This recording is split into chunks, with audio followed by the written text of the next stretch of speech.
Hello, welcome back to my channel called Logic Up. This channel, of course, is about using logic, using your mind, using your brain to figure things out instead of listening to other people without any evidence, and just accept what they say. The idea, there's a reason why we have a brain, right? Is for us to use to figure out things for ourselves. It may coincide with what you hear, may coincide with what the authorities say, but especially nowadays, oftentimes it's not. Everybody wants to manipulate everybody else nowadays, and so you really have to think things through. Use your mind, okay? If it doesn't make sense to you, then why should you accept it? It doesn't serve you.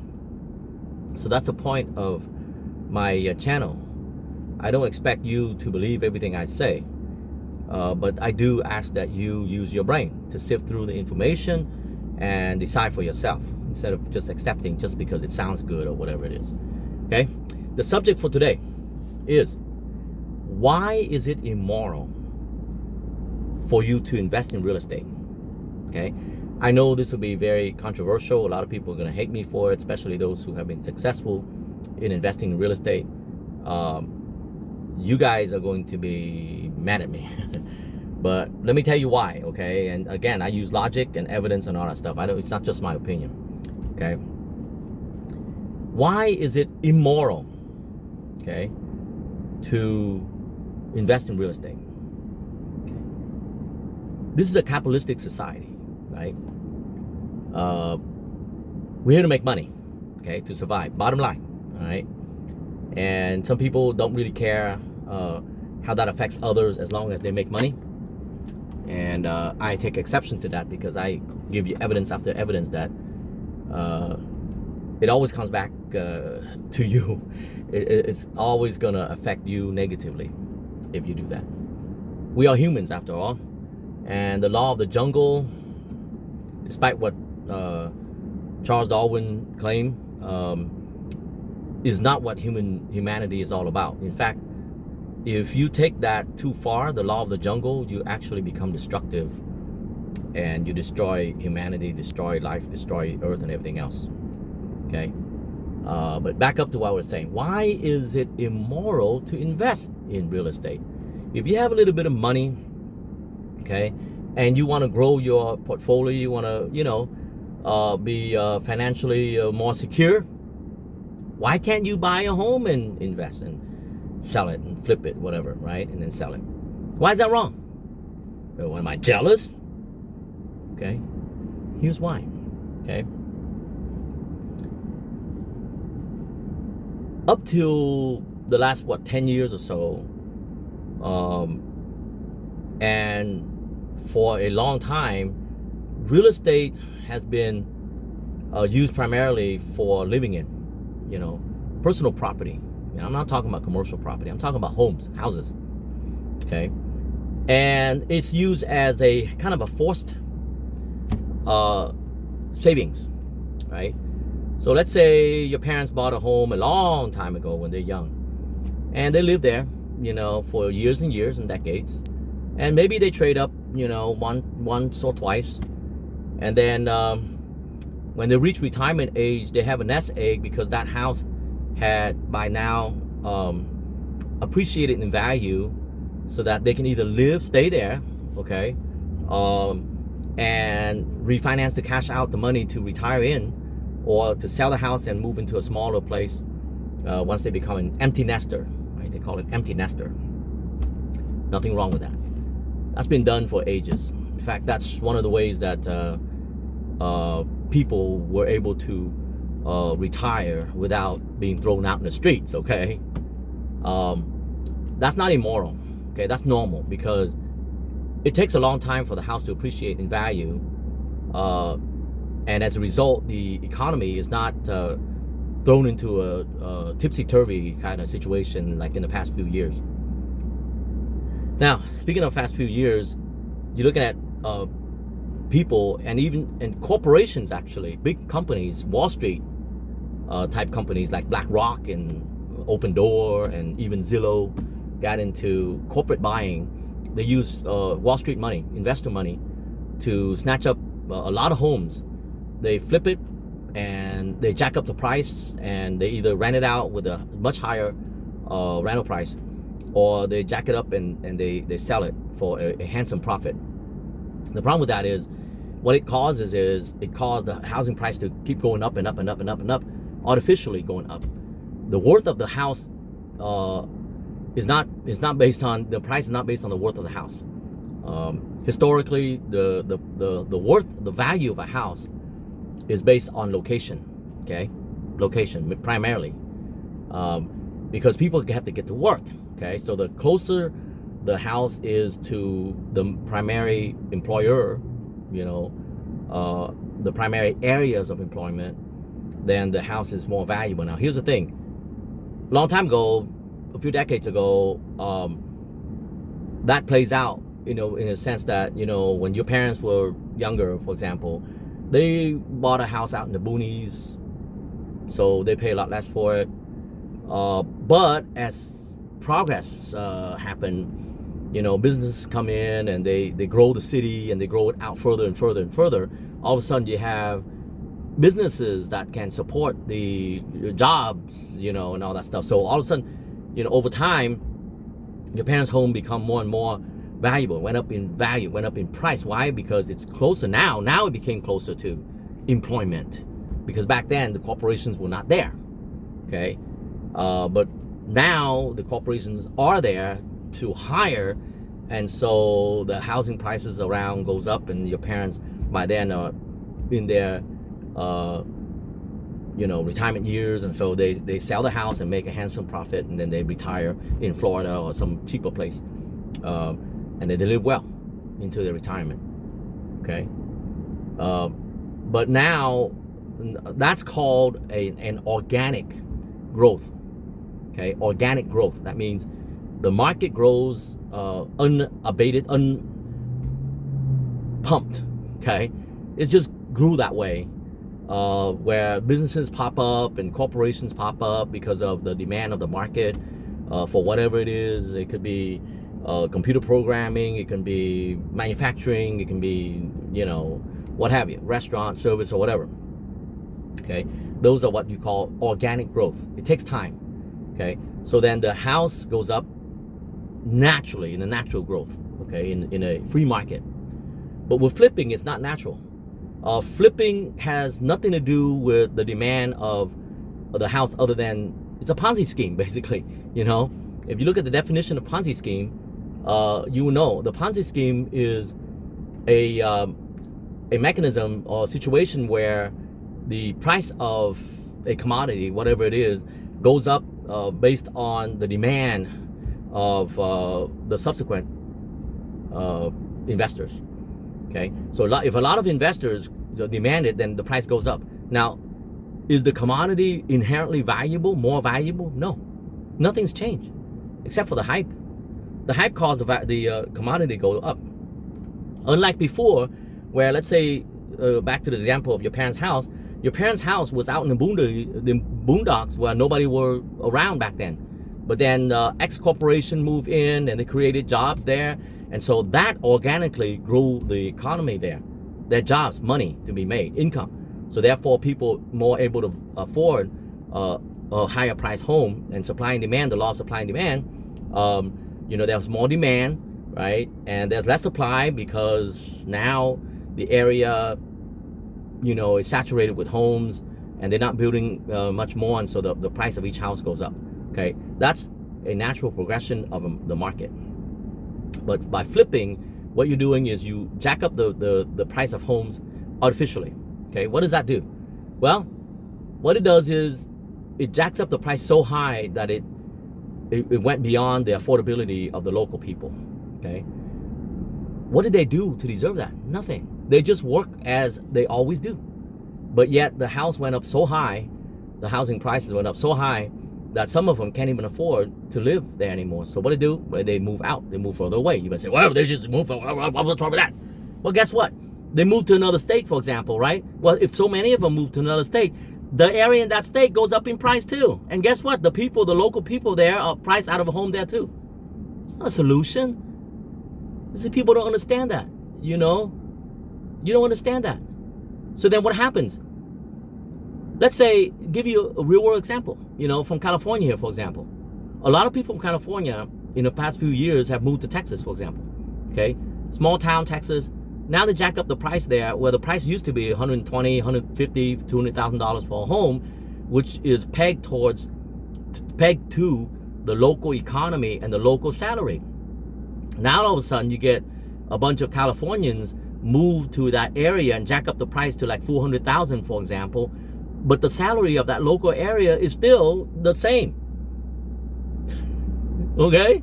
It's still the freaking same. So then what happens to the people that live there, that grow up there? They can't afford a $400,000 house. Okay? Some of them are pushed into the streets, become homeless. You know? People say, wow, homeless people is because they're on drugs. Yeah, a lot of them are on drugs. Would you be if you have to encounter that kind of despair, right? Your parents, you know, never had to face that, but you do. You know? It's not your fault, right? Why is it your fault? You go to school there, right? You graduate there, you work there, but the salary does not keep up with the full $500,000 home. So now you're priced out of a home. You can't even afford an apartment because guess what? The price of rentals follows the price of housing. What other choice do you have? Move to a smaller town? Sure. Some of them do. Then again, what happens? They jack up the price there. Do you see what I'm saying? So it's immoral. It really is. It's not immoral, say, for ages that people have done this. You know, people that are a little bit well-to-do, they have a little bit of disposable income. So what they do is they buy a vacation home, you know, and they keep it. You know, every year they they go on vacation. The rest of the time, they rent it out to other people. This was even before the days of Airbnb. You know, they had management companies that do that locally. That's fine. That's not a problem because it's not pervasive. There's not too many of those people. You know, but the age of flipping came along. The government gives such low interest rate that most anybody can afford to buy extra homes and put them up for flipping and also Airbnb them. So what happens is you really push a lot of people out of affordability, especially the younger people, you know, the up-and-comers that just graduated from college or whatever. They enter the workforce and they can't afford to. Don't tell me that those people are lazy. They're not lazy. They probably achieve more than you, you know. So it's not fair to them, is it? You see, so it's immoral. Why? Because you have a whole generation today, the Generation Z, generation millennial, the millennials, starting with the millennials, and now Generation Z that can't afford to buy a house at all. Now, here's the problem with that. The biggest wealth builder in America for anybody is real estate, is the house that you live in. But now that they can't afford to buy a house, they can't build wealth. And for the first time in American history, where the children of the people do not live better than the parents. Did you know that if you were born in 1940s, your chance of doing better than your parents is like 90%. 90% of the people born in 1940s earn more than their parents. 90%. Guess what the percentage is today? Guess what? Okay?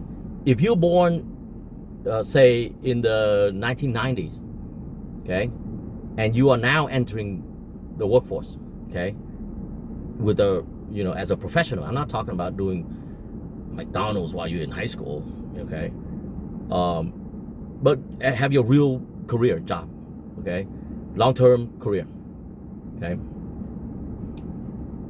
Guess what's the percentage of your cohort will do better than your parents? 25%, 1/4. Not 90, 1/4. Okay, is that fair to you guys? Are you guys lazy? Okay, you guys don't have high degree? You don't go to college? In fact, today, 37% of the population in the United States do have a college degree. Whereas back then, only 10%. Only 10% of the population back then had a college degree, and yet 90% of them do better than their parents. Today, 37% have a college degree, but yet only 24% do better than their parents. There's something wrong here. There's something wrong here. Things don't add up, do they? So they always blame the individual. No, if you blame the individual, you are not very smart. To put it nicely. Okay? There's something wrong with our system. And our system, when you get to this point, is when you reach a point of revolution. Okay? If you know anything about history, which a lot of people don't, that's why they don't care. They don't think, they're not alarmed by this. Okay? Our system has gone so wrong. It's resulting in a point now where it is the same as the days of the kings and queens a few hundred years ago, where the people rose up and chopped the king's head off, okay? To be blunt about it, okay? All right? So when you get only 10% of the population owning 80% of the wealth of the society, and the 80% middle class only own 16%, that's the same as the king and queen society, the monarchy, feudalism. And you know what happened to those people, right? To those in charge back then. Okay? All right? So if you understand that, if you see that, you understand why our society is in such chaos right now. Okay? All the school shootings, the mall shootings, the road rage, okay? All the protests, the anger, everything stems from that. People are tired. All this quitting, and the businesses complain about that. Well, I just hired the guy. He didn't show up. He showed up one day after I hired him, and the next week he doesn't show up at all. He's a lazy guy. Well, why do you think? And here's why, okay? We look at numbers here. I'm not talking about opinion anymore, okay? We're looking at numbers, okay? Data, facts, indisputable. Did you notice since 1970, okay? Take an account into inflation, okay? Guess what is the wage growth, okay, of an average worker in America? Guess what it is? Take into account inflation, the wage growth since 1970 is 8%. You might say, well, so what? It's growth. You don't know what you're talking about again. Guess what the growth rate is for executives in the same amount of time? Guess what their rate is, increase? Everybody else is 8%. Okay, 80% of the society is 8%. Over 200%. You telling me that those guys are that smarter than we are? Or is the system rigged? Okay, if you go to school, you understand. You see that in school, the grade distribution is like a bell curve, right? It's a bell curve. 10% gets A's, always. 80% somewhere in between.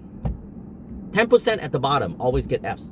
That is true in every class, in every university, everywhere. I don't care if you go to Harvard, okay? You go to Princeton, you go to what have you, okay? School of the universe, whatever the hell you have. Or the Boondock School, same thing. Bell curve, okay? If you go to any organization, okay? Amazon, Facebook, government organization, all right? Government agencies too, okay? Profit, non-profit, whatever it is, any organization, it's a bell curve. 10% of the workers always work harder, always work more, always work overtime, always the best. 80% somewhere in the middle, they do a little bit better than average, and then 10% barely, if any, the laziest, okay? Any organization, okay? So in a society, in a normal market society, where the government does not interfere, there's no law that interferes, but it's completely market force, okay? The distribution of wealth should be the bell curve. More or less, it should be a bell curve. That means 10% or at the top. Okay, the top 80% are somewhere in the middle, and then 10% at the bottom. Okay, 80% will have the biggest chunk collectively now, not individually, collectively. Okay, would control or would receive about 80% of the wealth of that society, because there's so many of them. If you divide it up to so many of them, each of them get less, right? But they're not going to be at the poverty level. Today, the middle class is at a poverty level. If you take into account their credit card debt and all the debts that they're in. Yes. What kind of society is that? That's a freaking monarchy, isn't it? That's the shit that our founding fathers tried to get away from, didn't they? They came here to the United States. They formed a new country. They wrote the freaking Constitution to prevent shit like that from happening.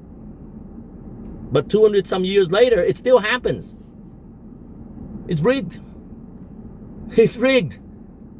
You know, there are people that say, well, because you're not smart enough. No, no.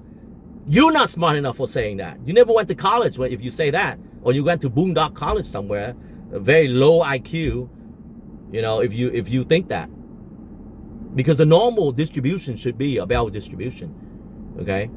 Market forces, that's just the way nature is. Like I said, same thing with grades in school.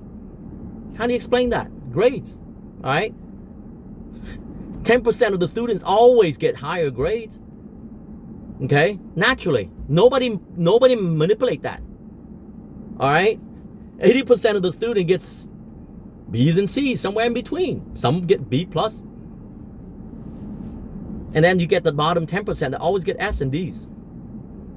Natural. Nobody manipulates that. Okay? So in a natural market, you should see that too. But if you don't, then the system is rigged by people who are in control. Of course, they favor themselves. See? So back to what I was saying about the subject of the day, and that is, investing in real estate is immoral. It is, because it drives people out of their homes. It creates a whole generation that is poor. I don't know about you, but I am not going to feel good about that. I invest in real estate, but never cutthroat. I invest in small towns. Okay? And I never raised rent on my renter for 4 years, never raised the rent on her. Only this year I had to because the inflation went so high. And even so, I raised her rent below inflation rate.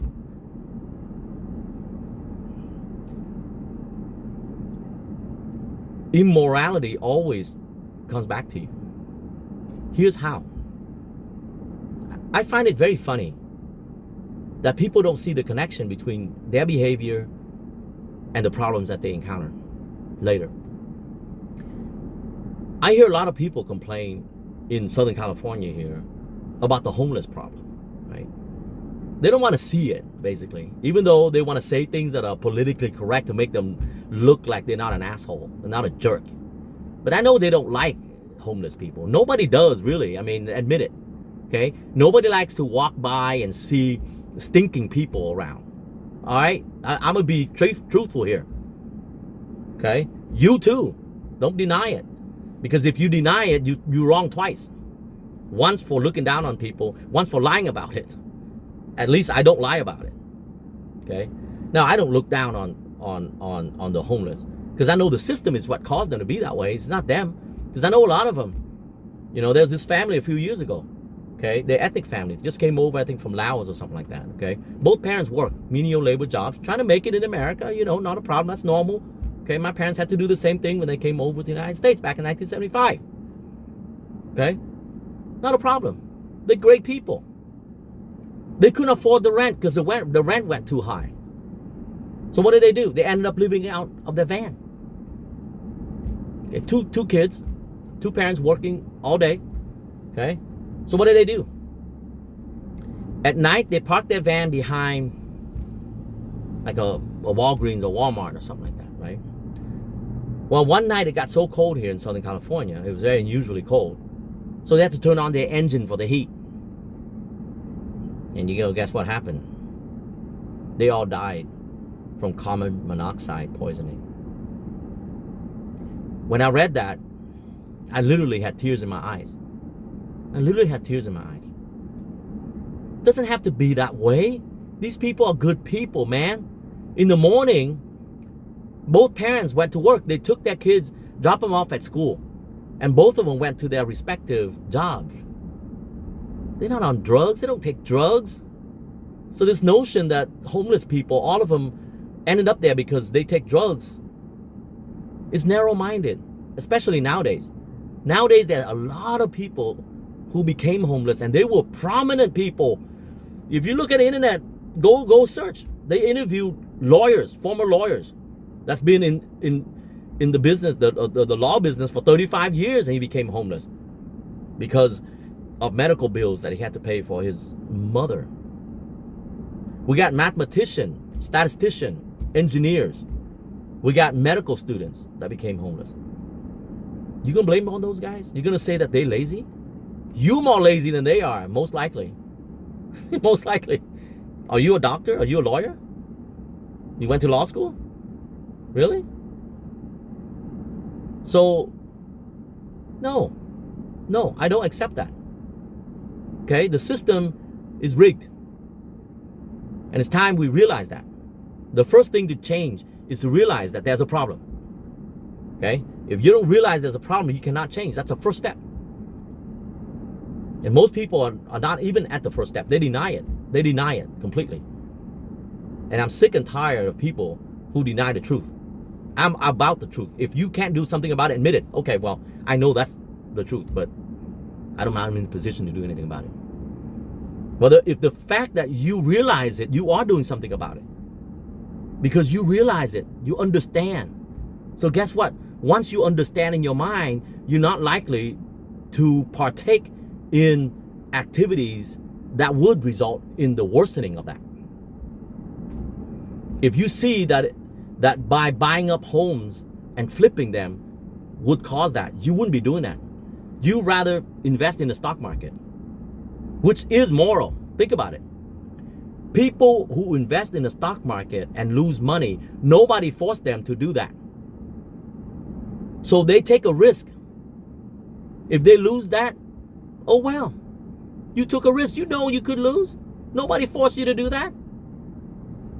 But do anybody that buy a home or rent a house are forced to invest so that they lose the money and then they end up in the streets? No.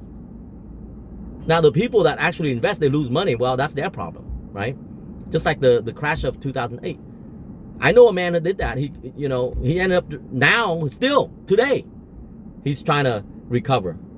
He drives for rideshare companies now. He's trying to recover, even after more than 10 years. But that's his fault. He went into it willingly. I don't feel sorry for him, but I feel sorry for what he caused. The people that work normal jobs in a normal, company locally, and they can't afford to buy a house anymore. They can't even afford to rent a home anymore. Is that their fault? No. That's immoral for them. You see that? So before you complain about the homeless problem, or somebody broke into your house, or somebody broke into your car, think. Did you contribute to that? If not, then good on you. You have a right to complain.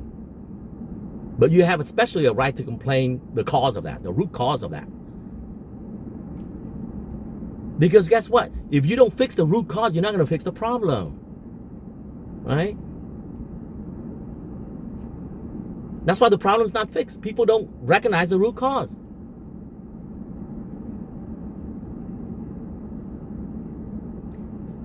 I can go on and on about this. Maybe I'll make another video. But this video is about whether it's immoral to invest in real estate. And the answer, yes, is yes. It is. If you invest in real estate to flip, okay, to make a quick profit, then you are committing immoral acts against humanity. It's not illegal, but it's immoral. Not everything that is illegal or immoral are illegal, right? Not everything that are immoral are illegal.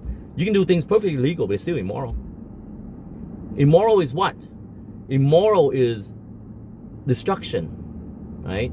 When you act, when your action causes destruction for other people and for the larger society that you yourself must live in, that you yourself will have to face, like the homeless problem. But people don't see it, do they? They don't see it at all. You know, they may flip homes, become very rich, drive around their Lamborghini and their Bentley or whatever, and they go by a homeless person. The homeless person key their car, and then they complain. They're like, "What an asshole!" Yeah, like, would he be homeless if you didn't flip so many homes? You tell me. Invest in constructive things that help society, help humanity. You can invest, sure. I'm not jealous of that. You know, invest in companies that do good things for society, whatever it is that you decide to be. And if you lose in that investment, well, it's fair game, right? You chose to. And if others that invest in that company lose money, it's fair game too. They chose that. It's not immoral. Not immoral at all. But if you buy something that caused the price to go up so high, a house, and we're talking some serious stuff now. It ain't something nice to have. Nobody dies from not having a Lamborghini or not eating gourmet food. All right. But people have died from not eating, right? Basic groceries type food, okay, that you jack up the price so much. Or not having shelter and you die in the cold. Or like that family that died because of carbon monoxide poisoning because they can't afford an apartment. They have to live out in the car. That's immoral. So with that, I'd like to leave you with a thought. Please think before you act. Okay? Because it comes back at you. It comes back to you. You're not exempt. Don't think you're exempt. Because after a while, it compounds. The problem will compound and affects everybody. In the next video, I'll be talking about anger in our society, the root of society. You know, fairness, justice, and everything. Okay, I'll talk about that, and you'll see. You know, it happens all around you. If you stop to think, you will see too. But nobody points it out, so no, you may not see it. Most people don't see it. Okay. So with that, I'll see you next time.